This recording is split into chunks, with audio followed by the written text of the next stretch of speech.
sommes en compagnie de Stéphane Soto, qui est le responsable de Aix-Marseille French Tech. C'est bien ça, Stéphane? C'est ça. Bonjour. Bonjour. Merci d'être avec nous donc, pour cet entretien grand angle dans French Digital TV. Déjà, est-ce qu'on peut retracer un petit peu votre parcours, Stéphane, s'il vous plaît? Moi, je suis un chef d'entreprise. Depuis 20 ans, je baigne dans l'économie numérique.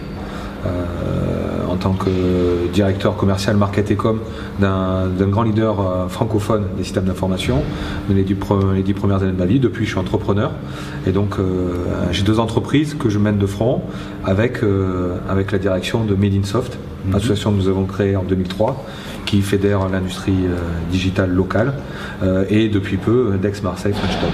D'accord.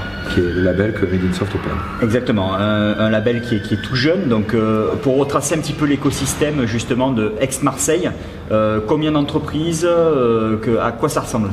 De manière très simple, Aix-Marseille c'est 42 000 emplois, 7 000 entreprises, 8 milliards d'euros de chiffre d'affaires.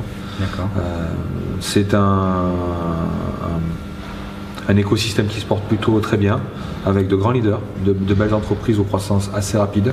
C'est un territoire qui est entré résolument dans la nouvelle génération digitale, avec des pôles d'excellence naturels qui sont la microélectronique par exemple, mais désormais aussi avec les smart cities, les objets connectés, l'IoT et le marketing digital. Donc on est très actif sur ces domaines-là. Il ne faut pas oublier que Aix-Marseille, c'est également des pôles d'excellence en matière de biotech, avec des entreprises qui sont référentes et qui font de la R&D de très haut niveau. Alors, il y avait déjà, vous le disiez, un écosystème très présent avant le label Aix-Marseille French Tech. On pense notamment à Made in Soft, votre association. On pense aussi à Marseille Innovation, qui est porté par Christian Rey. Que vous a apporté réellement ce label Aix-Marseille French Tech? En fait, il nous a apporté quelque chose de formidable, d'intangible. C'est la connaissance, la reconnaissance, la visibilité. Depuis 2003, nous travaillons d'arrache-pied à faire reconnaître notre industrie par la programmation, la création d'événements, par des rencontres, par beaucoup de communication, du lobbying. Et il est vrai que pendant 7-8 ans, ça n'a pas toujours été simple. On avait une croissance évidemment dans la reconnaissance, dans la visibilité de notre asso et de notre territoire en matière de digital. Mais finalement, on a eu un effet de boost incroyable avec l'arrivée de ce label French Tech. Voilà. L'État a fait pour le coup quelque chose d'assez formidable qui nous permet aujourd'hui d'être remarqués, d'être remarquables sous cette égide French Tech. Où que nous allions, j'arrive de Dakar, le label French Tech est connu. Du coup, Aix-Marseille French Tech profite de la valorisation de cette image et c'est donc quelque chose de très bien. Alors, au-delà du territoire marseillais, il y a aussi d'autres écosystèmes French Tech, et notamment pas très loin de chez vous, Avignon, Montpellier, Côte d'Azur. Comment ça se passe avec eux? Est-ce que vous êtes en relation permanente? Alors, nous sommes depuis fort longtemps en relation avec Montpellier et avec Nice Sofia, évidemment, avec des associations qui s'appelaient à Montpellier à l'époque Nova et LR, et puis du côté de Sofia avec Télécom Vallée, qui est une association qui a une vingtaine d'années et qui fait un travail formidable sur son territoire. Donc finalement, ces relations, on les a depuis toujours. Aujourd'hui, hier c'était sous l'égide de ces assos comme nous, comme Made in Soft. Aujourd'hui, c'est sous l'égide du label French Tech. Donc ces relations, elles vont perdurer. À la différence près que sur l'ensemble de ces territoires, nous avons été labellisés d'emblée et que c'est une structure existante d'entrepreneurs, de dirigeants d'entreprise qui s'appelle Made in Soft, qui a été chargée de l'opérer, chargée de la gouverner. Là où pour les autres, la labellisation est intervenue plus tard, sauf en ce qui concerne Montpellier, mais qui a nécessité la création d'une structure ad hoc. Donc la labellisation est intervenue plus tard, donc il y a un niveau de maturité qui est différent. Mais nul doute que nous aurons des collaborations fortes avec ces 3 autres territoires et également avec Toulon et TVT qui fait un travail formidable au quotidien. Oui, parce que Toulon aussi n'est pas loin justement peut-être d'avoir ce fameux label.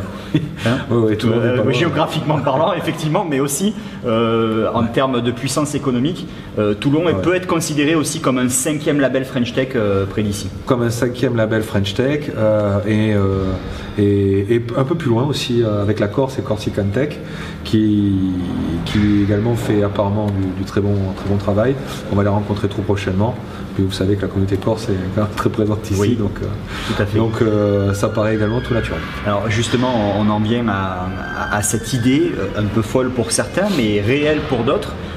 Aidez-nous à faire de la région PACA et du Grand Sud au sens large, la Silicon Valley de l'Europe. Est-ce que vous y croyez à ça? Nous on fait plus qu'y croire, on le revendique. D'abord, il y a une place à prendre, donc on ne va pas se gêner. Mais au-delà de ça, je pense que nous avons tous les atouts naturels sur notre territoire, enfin un minima, puisque pas permettre de parler pour les autres, sur Aix-Marseille. Nous avons tous les atouts pour y prétendre. On a une position géostratégique qui est quand même assez exceptionnelle. On est à la confluence de l'Europe, de l'Asie du Sud-Est, du Moyen-Orient et de l'Afrique. On a un cadre qui est incroyable, avec 300 jours de soleil par an. On a les plus gros tuyaux Internet d'Europe qui arrivent à Marseille, à la Pointe-Rouge. Et ça, c'est un atout qui est quand même assez définitif à l'heure où on consomme de plus en plus de la donnée dans le domaine du digital, donc c'est considérable.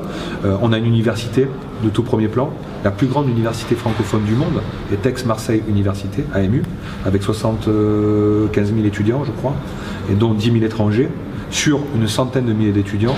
Donc on peut dire qu'on peut logiquement prétendre, si on est bon, à être le secteur d'excellence digitale en Europe.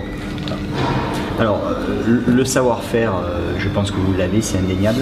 Maintenant, après, il faut passer dans le faire-savoir. C'est là que peut-être French Digital TV intervient aussi. Comment voyez-vous un petit peu, justement, cette mise en place des différents médias et cette évolution qui va de pair, justement, avec tout ce savoir-faire que vous avez? Alors, entre savoir-faire et faire-savoir, il y a aussi un élément qui est pour nous essentiel, c'est faire. Voilà, notre spécificité, elle tient en 2 points auxquels nous nous astreignons depuis le début, c'est produire, faire du livrable, du délivré, et l'excellence. On essaie de donner le meilleur de nous-mêmes, quoi que nous fassions. Il ne faut pas oublier qu'on a un tissu d'adhérents bénévoles qui contribuent à la croissance de ce label qui est assez exceptionnel. Les petits patrons, les patrons en devenir, des grands patrons donnent de leur temps et donnent beaucoup. Donc ces éléments-là, ils sont très importants. Ça, c'est pour l'élément faire. Sachant que le savoir-faire, vous l'avez dit, on les a déjà. En ce qui concerne le faire-savoir, on progresse plutôt pas mal, puisqu'on a démarré une vraie stratégie de communication cet été sous la conduite de Stéphanie Bayol, qui coordonne Aix-Marseille French Tech, et un site internet français et anglais est déjà sorti, qui fait quand même des audiences très correctes. Un compte Twitter qui vient d'être créé mais qui compte déjà 3500 followers et qui est en croissance. Pareil pour le compte Facebook. Les études ont montré qu'on était sans doute les plus actifs sur les réseaux sociaux en termes de mise à jour. Ça ne vous aura pas échappé. Donc on est perfectible, mais on est sur le bon rythme. Donc oui, on peut aussi vous accompagner peut-être parce que l'émergence de la vidéo ne fait aucun doute. Alors ça effectivement, c'est un sujet qui est très important. Ce projet-là, je trouve qu'il apporte une dimension nouvelle en matière de communication.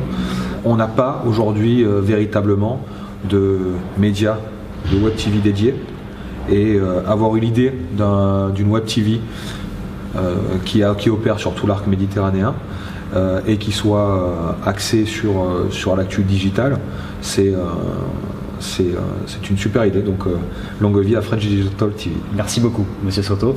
On va terminer là-dessus et puis on vous reviendra vous voir régulièrement justement pour faire un point sur l'actualité et l'évolution de ce fameux label Aix-Marseille French Tech. Vous êtes ici chez vous. Merci beaucoup. Merci.